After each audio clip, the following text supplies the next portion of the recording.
Yo guys, good morning. So natakaroon diri sa Dawis Bridge no. So ipakita na ko sa inyo ang kalahian sa buntag o gabi. So muna hitsura sa Dawis Bridge kung buntag. So muna siya guys. So di ba hinlo kayo o nay mga nanggi-jogging, tagsa, nay nagtambay. Pero lahi ra gyud sa gabi. Oh, so mo nakabutang diri nga Municipal Ordinance number 10 2016, standby is not allowed.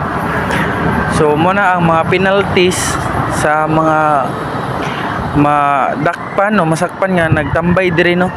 So yan siya kahinlo kung adlaw. So yan po ang itsura niya paggabi.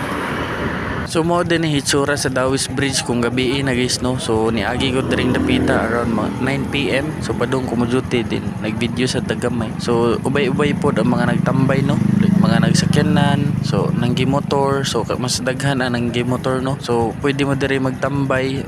Kung wala pulis, okay kayo, pero pag nay pulis, depende kung magdakop sila or dili. So mo pod ni ang video sa Pika side. So daghan-daghan jud sila guys ang nagtambay. Ako diri ni saglit lang ko ni video gamay kay ipakita na ko sa inyo ang itsura sa Dawis Bridge kung gabi. So nade po yung drone view ani guys no. So credit to the owner ang video sa drone. So credit Lakotserong Pintor sa imong drone view nga nice kayo diri sa Dawis Bridge.